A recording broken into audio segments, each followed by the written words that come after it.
जय श्री कृष्ण मित्रों, श्रीमद् भगवद गीता हिंदू धर्म का एक पवित्र ग्रंथ है। भगवद गीता एकमात्र ऐसा ग्रंथ है जिसका गायन स्वयं भगवान के श्रीमुख से हुआ है। जब महाभारत के युद्ध के मध्य में धनुर्धर अर्जुन युद्ध से घबरा गया, तब भगवान श्री कृष्ण ने अपने श्रीमुख से जिस शास्त्र का गायन किया, जिस गीत का गायन किया, वो श्रीमद् भगवद गीता है। इस सृष्टि में पूजनीय एकमात्र देव हैं, वो भगवान श्री कृष्ण हैं। मित्रों, श्रीमद् भगवद गीता में आत्मा, परमात्मा, भक्ति, कर्म, जीवन आदि का वर्णन है। इसमें जीवन जीने का तरीका, अच्छे और बुरे की समझ, आत्मा और परमात्मा का मिलन, कर्तव्य पालन, आत्मा की अमरता जैसे विषयों पर चर्चा की गई है। गीता को पढ़ने और उस पर अमल करने से जीवन में सुख, शांति और समृद्धि आती है। मित्रों, आज के समय में दुनिया में बहुत कम ऐसे ग्रंथ हैं जो सबसे अधिक पढ़े जाते हैं, और श्रीमद् भगवद गीता उन्हीं ग्रंथों में से एक है। इसमें मानव जीवन के हर प्रश्न का उत्तर दिया गया है। यह ज्ञान के सागर का भंडार है। मित्रों, हम आपके लिए लेकर आए हैं भगवद गीता की एक नई श्रृंखला, जिसका नाम है भगवद गीता की सीख। मित्रों, हम आपको हर वीडियो में एक एक अध्याय का सार बहुत ही सरल भाषा में बताएंगे, जिन्हें जानकर आप श्रीमद् भगवद गीता का सही मतलब समझ पाएंगे। इसलिए मित्रों, आप वीडियो को अंत तक जरूर सुनें। तो चलिए मित्रों, भगवान श्री कृष्ण का नाम लेकर वीडियो शुरू करते हैं। श्रीमद् भगवद गीता अध्याय 1, अर्जुन विषाद योग। पहला अध्याय है अर्जुन विषाद योग। यहां शुरुआत होती है धृतराष्ट्र के सवालों से। वह संजय से जानना चाहते हैं कि धर्मभूमि कुरुक्षेत्र में युद्ध करने के लिए एकत्र हुए मेरे और पांडु के पुत्र क्या कर रहे हैं, उनकी सेना क्या कर रही है। धृतराष्ट्र जानना चाहते हैं कि युद्ध स्थल पर आखिर हो क्या रहा है। धृतराष्ट्र अंधे थे, वो देख नहीं सकते थे, लेकिन वो आंख से अंधे थे, मन और मस्तिष्क से नहीं। वो जानते थे कि वो धर्म के साथ नहीं खड़े हैं, क्योंकि धर्म तो वहां था जहां श्री कृष्ण खड़े थे। अपने पुत्र मोह में उन्होंने शांति की जगह युद्ध को चुना था, लेकिन वो जानते थे कि इस युद्ध को जीतना आसान नहीं होगा। मित्रों, अपने जीवन में हम भी जब कोई गलत कर्म करते हैं तो हम भी समझ रहे होते हैं कि हमारे किए का नतीजा शायद अच्छा नहीं हो, और यही डर, चिंता धृतराष्ट्र को सता रहा था।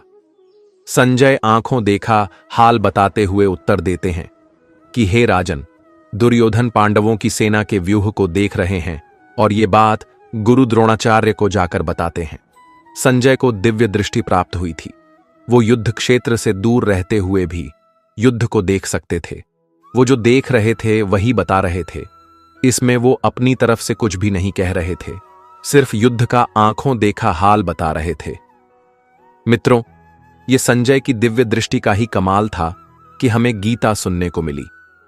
दुर्योधन गुरु द्रोणाचार्य से कह रहे हैं, हे आचार्य, पांडुपुत्रों की इस विशाल सेना को देखिए, जिसे आपके बुद्धिमान शिष्य द्रुपद पुत्र धृष्टद्युम्न ने इतने कौशल से व्यूह के आकार में सजाया है। व्यूहाकार रचना का मतलब हुआ एक ऐसा व्यूह जिससे उस सेना के बीच घुसना असंभव हो, और अगर कोई उसमें घुसने में सफल भी हो जाता है तो कभी बाहर ना आ सके। दोस्तों, जब शत्रु और समस्या को हम देखते हैं तो वह बहुत बड़ी और विकराल दिखाई देती है, और मन में ये डर भी रहता है कि कुछ कर गुजर के अगर इसमें हम घुस भी गए तो क्या होगा, क्या हम बाहर आ पाएंगे, क्या हम जीत पाएंगे। ऐसी ही सोच से दुर्योधन भी गुजर रहा है। दुर्योधन गुरु द्रोणाचार्य से कह रहे हैं कि हे आचार्य, इस युद्ध में भीम तथा अर्जुन के समान अनेकों महान शूरवीर और धनुर्धर है। युयुधान, विराट और द्रुपद जैसे भी महान योद्धा हैं। धृष्टकेतु, चेकितान तथा काशीराज जैसे महान शक्तिशाली और पुरुजित, कुंती भोज तथा शैभ्य जैसे मनुष्यों में श्रेष्ठ योद्धा भी है। युद्धामन्यु जैसे महान पराक्रमी तथा उत्तमौजा जैसे अत्यंत शक्तिशाली, सुभद्रा का पुत्र अभिमन्यु और द्रौपदी के पुत्रों सहित ये सभी महान योद्धा हैं। मित्रों, इससे हमें ये पता चलता है कि चाहे शत्रु हो या शत्रु के जैसी समस्या, उसके बारे में सब कुछ जानना चाहिए। दोस्तों, समस्या के हर पहलू से हमें वाकिफ होना चाहिए। समस्या के हर अंग के बारे में मालूम होना चाहिए, जैसा कि दुर्योधन भी कर रहे हैं। दुर्योधन आगे कहता है, हे ब्राह्मण श्रेष्ठ, पांडवों की सेना के योद्धाओं को तो आपने देख लिया, अब हमारी तरफ के भी उन विशेष शक्तिशाली योद्धाओं को भी जान लीजिए। द्रोणाचार्य की जानकारी के लिए शत्रु की सेना के बाद दुर्योधन अपनी सेना के बारे में बतलाता है। मित्रों, समस्या के बारे में सब कुछ जान लेने के बाद बारी आती है अपने पक्ष में सोचने की। ये जानना होता है मित्रों कि आपके पास क्या क्या मजबूत पक्ष हैं, आप किन बातों में मजबूत हैं जिससे आप उस समस्या पर विजय पा पाएंगे। जैसे आपने समस्या के हर पहलू के बारे में सोचा, उसी तरह से आपको स्वयं का भी आकलन कर लेना चाहिए, जैसा कि दुर्योधन कर रहा है। दुर्योधन कह रहा है, हे आचार्य, मेरी सेना में स्वयं आप द्रोणाचार्य, पितामह भीष्म, कर्ण, कृपाचार्य, अश्वत्थामा, विकर्ण और सोमदत्त का पुत्र भूरिश्रवा जैसे योद्धा है जो सदैव युद्ध में विजयी रहे हैं। दुर्योधन गर्व के साथ कहता है कि ऐसे अन्य अनेक शूरवीर भी हैं जो मेरे लिए अपने जीवन का बलिदान देने के लिए अनेक प्रकार के अस्त्र शस्त्रों से सुसज्जित हैं और यह सभी युद्ध विधा में निपुण है। हमारे सिर्फ एक इशारे पर हमारी सेना के शूरवीर लड़ने मरने को तैयार हैं। उन्हीं को देख दुर्योधन खुश हो रहा है। दुर्योधन के साथ युद्ध में लड़ने के लिए शूरवीर थे जो उसके लिए मरने को तैयार थे। लेकिन मित्रों, आप जब अपने जीवन की चुनौतियों के साथ लड़ते हैं तो आपके साथ कौन होता है? आपके साथ होता है आपका हुनर, आपकी हिम्मत, आपकी मेहनत, आपके संगी और आपके अपने रिश्तेदार। जैसे शूरवीर दुर्योधन के लिए कुछ भी करने को तैयार हैं, वैसे ही ये आपके साथी भी आपके लिए कुछ भी कर सकते हैं। दुर्योधन आगे कहता है कि इस प्रकार भीष्म पितामह द्वारा अच्छी प्रकार से संरक्षित हमारी सेना की शक्ति असीमित है, किंतु भीम द्वारा अच्छी प्रकार से संरक्षित होकर भी पांडवों की सेना की शक्ति सीमित है। दुर्योधन कहना चाहते हैं कि भीम की सेना को वो आसानी से जीत सकते हैं। मित्रों, दुर्योधन यहां घमंड दिखा रहा है जो आपको बिल्कुल भी नहीं करना है मित्रों, कभी नहीं, क्योंकि अगर घमंड हुआ तो वो आपके हारने की शुरुआत है। दोनों सेनाओं के इस तरह के वर्णन से दुर्योधन इस बात पर पहुंचना चाहता था कि सभी मोर्चों पर अपनी अपनी जगह स्थित रहकर आप सभी निश्चित रूप से भीष्म पितामह की सभी ओर से सहायता करें। संजय धृतराष्ट्र को बताते हुए कहते हैं कि हे राजन, तब कुरुवंश के वयोवृद्ध परम प्रतापी पितामह भीष्म ने उच्च स्वर में सिंह गर्जना के समान ऐसा शंख बजाया कि दुर्योधन के हृदय में हर्ष उत्पन्न हो गया। मित्रों, युद्ध जीतने के लिए अपने पक्ष में माहौल बनाना पड़ता है, खुद को दिलासा भी देना पड़ता है कि हम युद्ध जीतने में सक्षम हैं। ऐसा ही पितामह भीष्म ने किया और ऐसा ही हमें भी करना चाहिए। मित्रों, युद्ध भयंकर होते हैं और ये इतिहास में आज तक के सबसे भयंकर युद्ध का आरंभ था। भीष्म पितामह के शंख के पश्चात अनेक शंख, नगाड़े, ढोल, मृदंग और सींग आदि बाजे अचानक एक साथ बज उठे। इन बाजों का नाद संगीतमय नहीं बल्कि बहुत ही भयंकर और डरावना था। अब बारी थी पांडु पुत्रों के सेना के शंखनाद की। सफेद घोड़ों से युक्त उत्तम रथ पर आसीन योगेश्वर श्री कृष्ण और अर्जुन ने भी अपने अपने अलौकिक शंख बजाए। हृदय के सर्वस्व ज्ञानी श्री कृष्ण ने पांचजन्य नामक, अर्जुन ने देवदत्त नामक और भयानक कर्म वाले भीमसेन ने पौंड्र नामक महाशंख बजाया। मित्रों, अपने जीवन में इसी तरह से हम भी अपने युद्ध, अपनी चुनौती में आगे बढ़ने के लिए अपनी प्रेरणा चुन सकते हैं। कुछ लोगों के लिए संगीत ऐसा काम करता है, कुछ के लिए भगवान को याद करना या कुछ के लिए माता पिता का आशीर्वाद। अपने शंख आप स्वयं चुनिए और युद्ध के लिए तैयार हो जाइए। पांडवों में सबसे बड़े भाई कुंतीपुत्र राजा युधिष्ठिर ने अनंत विजय नामक और नकुल तथा सहदेव ने सुघोष और मणिपुष्पक नामक शंख बजाए। श्रेष्ठ धनुष वाले काशीराज और महारथी शिखंडी एवं धृष्टद्युम्न तथा राजा विराट और कभी न हारने वाला सात्यकी, राजा द्रुपद एवं द्रौपदी के पांचों पुत्र और बड़ी भुजा वाले सुभद्रा पुत्र अभिमन्यु आदि सभी ने अलग अलग शंख बजाए। संजय कहते हैं, उस भयंकर ध्वनि ने आकाश और पृथ्वी को गुंजायमान करते हुए आपके पुत्रों के हृदय में शोक उत्पन्न कर दिया। मित्रों, जब आप हुंकार भरते हैं तो बड़े से बड़े शत्रु को भी डर लगता है। ये हुंकार ऐसी होनी चाहिए कि शत्रु सोचे कि वो किससे युद्ध करने जा रहा है। आप चाहे साक्षात्कार के लिए जाएं या किसी से मिलने जाएं, आपका हुनर, आपकी प्रतिभा ऐसी होनी चाहिए कि सामने वाला आपके कौशल से प्रभावित हो जाए।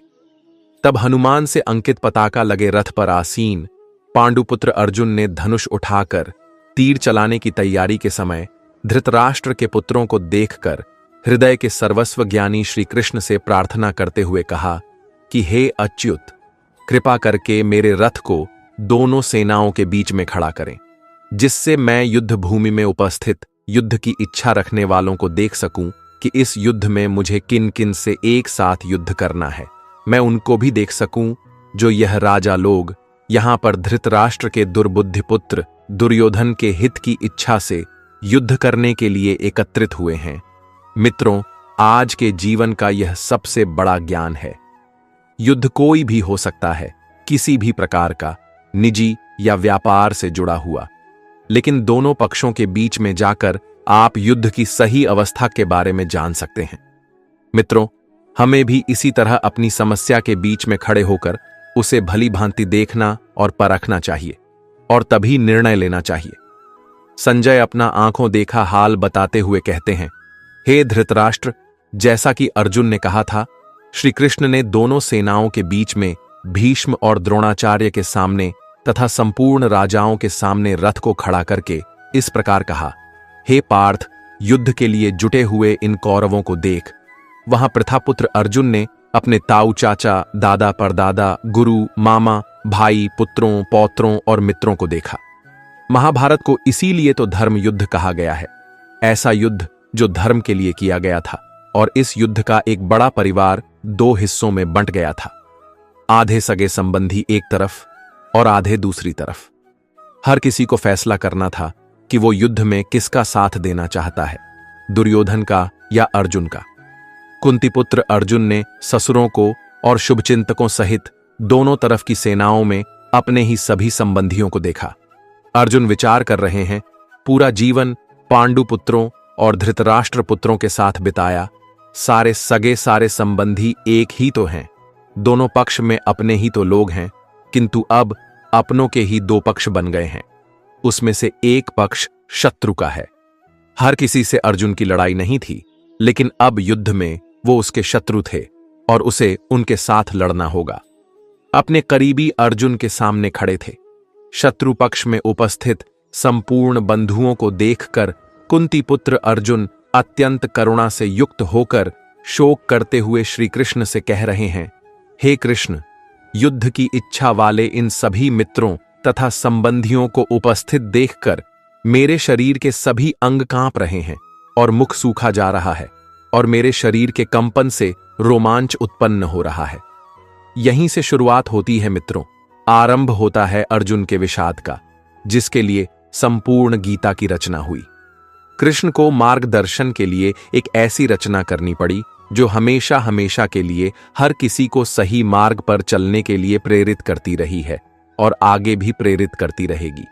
युद्ध की बात करना आसान होता है, लेकिन युद्ध करना कठिन। ऐसा ही अर्जुन के साथ हुआ, ऐसा ही मित्रों हम सबके साथ होता है।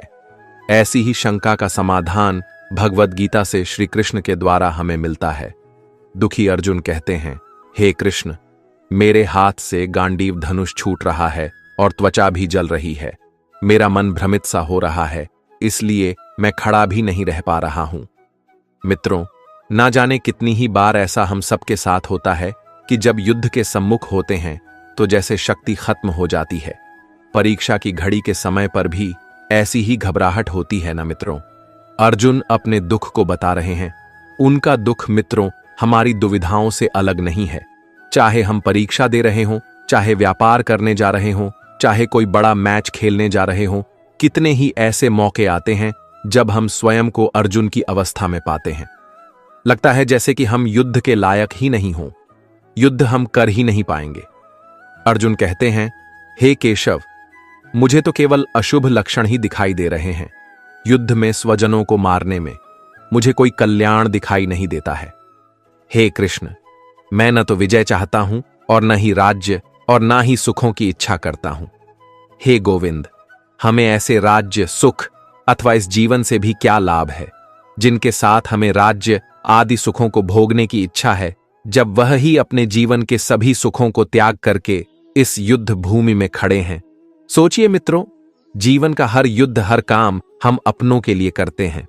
हमारा सारा काम, सारे फायदे, सारी सुख शांति, भाग दौड़ सिर्फ और सिर्फ अपनों के लिए होती है, और यहां पर हमें अपनों को ही मारना पड़ रहा है। मित्रों, इससे बड़ी और क्या दुविधा होगी? यही उलझन अर्जुन के मन में है। हे कृष्ण, गुरुजन, परिवारजन, पुत्रगण, पितामह, मामा, ससुर, पौत्रगण, साले और सभी संबंधी भी मेरे सामने हैं। इसलिए हे मधुसूदन, मैं इन सभी को मारना नहीं चाहता हूं, भले ही यह सभी मुझे ही मार डालें। तीनों लोकों के राज्य के लिए भी मैं इन सभी को मारना नहीं चाहता हूं, फिर पृथ्वी के लिए तो कहना ही क्या है। अर्जुन आगे कहते हैं, हे जनार्दन, धृतराष्ट्र के पुत्रों को मारकर हमें कौन सी प्रसन्नता मिलेगी, बल्कि इन आतताइयों को मारकर तो हमें पाप ही लगेगा। अपनों को मारकर, अपनों को दुख देकर केवल पाप ही लग सकता है, पुण्य तो नहीं। ये कुरुपुत्रों के लालच का ही परिणाम था कि भाई भाई आमने सामने थे। दोस्तों, लालच से कभी किसी का भला नहीं होता, महाभारत में भी नहीं होना था। एक पक्ष को जीतना था तो दूसरे पक्ष को हारना था। क्या अपने परिवार को मारकर आपको सुख मिल सकता है? इसीलिए महाभारत को धर्म युद्ध कहा जाता है। जब ऐसा धर्म संकट हो तो आप क्या करें? अर्जुन कहते हैं, हे माधव, मुझे धृतराष्ट्र के पुत्रों को उनके मित्रों और संबंधियों सहित मारना उचित नहीं लगता है, क्योंकि अपने ही कुटुंबियों को मारकर हम कैसे सुखी हो सकते हैं। दोस्तों, जब कभी आपके सामने ऐसी परिस्थिति आए जिसमें लालच की वजह से बंटवारा हो रहा हो या झगड़ा हो रहा हो, तो ठंडे दिमाग से अर्जुन की इस हालत के बारे में सोचिएगा और देखिएगा कि दुनिया का सबसे बड़ा युद्ध करके किसको क्या हासिल हुआ।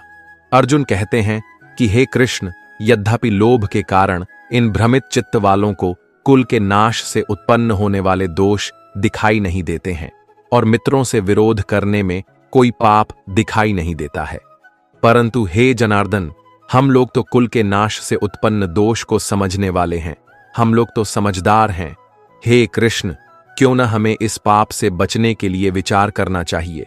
अर्जुन कहते हैं, हे मधुसूदन, कुल के नाश से सनातन कुल धर्म नष्ट हो जाते हैं तथा धर्म का नाश हो जाने पर संपूर्ण कुल में अधर्म फैल जाता है। अर्जुन जो कहना चाहते हैं वो ये है कि अगर परिवार नष्ट होता है तो धर्म नष्ट होता है, धर्म के नष्ट होने से पूरे कुल में पाप बढ़ जाता है। परिवार ही है जो हमें अपनी जड़ों से, अपने गुणों से, अपने आदर्शों से बांध कर रखता है। उसके खत्म होते ही समाज में चारों तरफ पाप बढ़ने लगता है। मित्रों, आप चाहें तो अपने चारों तरफ भी देख सकते हैं। जहां परिवार का सम्मान नहीं, वहां किसी भी बात का सम्मान नहीं होता और समाज पतन की ओर ही जाता है। परिवार की भलाई उसकी स्त्रियों पर निर्भर करती है। अगर कोई घर बनता है तो वह परिवार के महिला की वजह से बनता है। जिस घर में महिला नहीं होती तो कहते हैं कि उस घर का कोई भविष्य ही नहीं, और अगर ये स्त्रियां दूषित हो जाएं तो उसका क्या हश्र होता है। अर्जुन कहते हैं, हे कृष्ण, अधर्म अधिक बढ़ जाने से कुल की स्त्रियां दूषित हो जाती हैं और स्त्रियों के दूषित हो जाने पर अवांछित संतानें उत्पन्न होती हैं। अवांछित संतानों की वृद्धि से निश्चय ही कुल में नारकीय जीवन उत्पन्न होता है। ऐसे पतित कुलों के पितृ गिर जाते हैं क्योंकि पिंड और जल के दान की क्रियाएं समाप्त हो जाती हैं। इन अवांछित संतानों के दुष्कर्मों से सनातन कुल धर्म और जाति धर्म नष्ट हो जाते हैं। हे जनार्दन, जिनका कुल धर्म नष्ट हो गया है, ऐसे मनुष्यों को अनिश्चित काल तक नरक में रहना पड़ता है, ऐसा हम सुनते आए हैं। महाभारत के समय कुल की मान्यता इतनी थी मित्रों कि अगर किसी के कुल का नाश हो जाता था तो माना जाता था कि अब ये हमेशा के लिए नरक में ही रहेगा। इसीलिए कुल की रक्षा करना, उसके सम्मान को बचाना, उसका नाम करना इतनी बड़ी बात मानी जाती थी। अर्जुन ही नहीं, ऐसा हम भी सुनते आए हैं कि जो धर्म का कुल का सम्मान नहीं करते वो सीधे नरक को जाते हैं।